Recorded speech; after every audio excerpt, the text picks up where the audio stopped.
Hello nursing aspirants, welcome to our channel. আশা করি সকলে ভালো আছো, সুস্থ আছো। আজকের এই ভিডিওটি গুরুত্বপূর্ণ হবে তাদের জন্য যারা জেনপাস ইউজি 2026-এর পরীক্ষা দিয়েছো। আজকের এই ভিডিওতে আমি আলোচনা করব তোমাদের সঙ্গে জেনপাস ইউজির ফাইনাল রেজাল্ট কবে প্রকাশিত হবে, রেজাল্ট প্রকাশিত হওয়ার পর পরবর্তী ধাপগুলো কি কি আছে। ফাইনাল রেজাল্ট প্রকাশিত হওয়ার পর তোমাদের জেনপাস ইউজি 2026-এর আপগ্রেডেশন অ্যান্ড অ্যাডমিশন প্রসেস চালু হবে। এই আপগ্রেডেশন এবং অ্যাডমিশন প্রসেস চলাকালীন তোমাদের কোন কোন ডকুমেন্টস জমা করতে হবে সে সংক্রান্ত বিস্তারিত তথ্য আমি পরের ক্লাসে আলোচনা করব।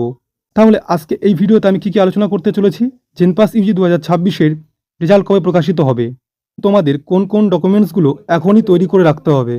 কাউন্সেলিং প্রক্রিয়া শেষ হওয়ার পর তোমরা যখন কলেজে যাবার পর তোমাদেরকে যে ডকুমেন্টসগুলো জমা করতে হবে সেই ডকুমেন্টসের কোন ডকুমেন্টসগুলো যেগুলো তোমাদেরকে এখনই তৈরি করে রাখতে হবে সেই সংক্রান্ত আলোচনা করব।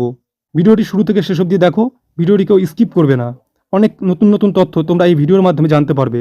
তোমরা কিছুদিন ধরে কিছু ইম্পর্টেন্ট নোটিশ লক্ষ্য করেছো। সেই নোটিশগুলোর মধ্যে একটি নোটিশ হলো মডেল অ্যান্সার কি 2026, আর পরবর্তী নোটিশ হলো OMR response JENPAS UG 2026, OMR recorded response view and challenge for JENPAS UG 2026। তোমাদের মডেল অ্যান্সার কি বোর্ডের তরফ থেকে প্রকাশ করা হয়েছে, এরপর দুদিন টাইম দেওয়া হয়েছিল, তারপর তোমাদের ওএমআর রেকর্ডেড রেসপন্স এর একটি অপশান এসেছিল। এখন তোমাদের ওয়েট করতে হবে কবে তোমাদের ফাইনাল রেজাল্ট প্রকাশিত হবে। জেনপাস ইউজি 2026-এর রেজাল্ট প্রকাশিত হতে পারে সম্ভবত জুলাই মাসের লাস্ট উইক, অর্থাৎ জুলাই মাসের 28 তারিখ থেকে 30 তারিখের মধ্যে।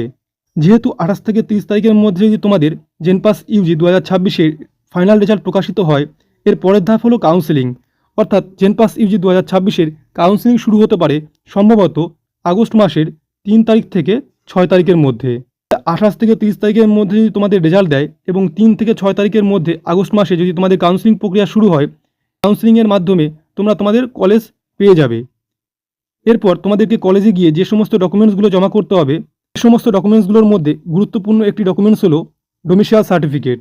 আরেকটি গুরুত্বপূর্ণ সার্টিফিকেট হলো যারা ওবিসি ক্যান্ডিডেট আছো তাদের ওবিসি এনসিএল সার্টিফিকেট।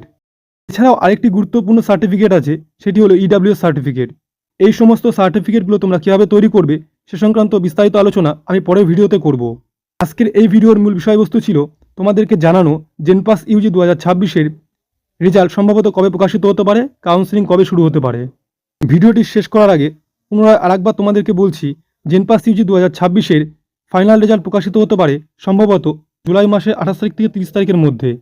এর পরের ধাপ কাউন্সেলিং শুরু হতে পারে আগস্ট মাসের 3 তারিখ থেকে 6 তারিখের মধ্যে। এরপরে তোমাদের ডকুমেন্টস ভেরিফিকেশন নিয়ে আমি পরে একটি ভিডিওতে বিস্তারিত আলোচনা করছি।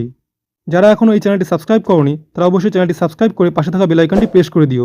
জেনপাস ইউজি 2026-এর যে গুরুত্বপূর্ণ নোটিফিকেশনগুলো প্রকাশিত হবে সেই সমস্ত নোটিফিকেশনগুলো সবার আগে আমি যেন তোমাদের কাছে পৌঁছে দিতে পারি। এটুকুই ইনফরমেশন তোমাদের আজকে দেবার ছিল। দেখা হবে পরের ভিডিওতে জেনপাস ইউজি 2026-এর আপগ্রেডেশন এবং অ্যাডমিশন প্রসেসের বিস্তারিত আলোচনা নিয়ে। সবাই ভালো থেকো, সুস্থ থেকো। জয় হিন্দ, জয় ভারত।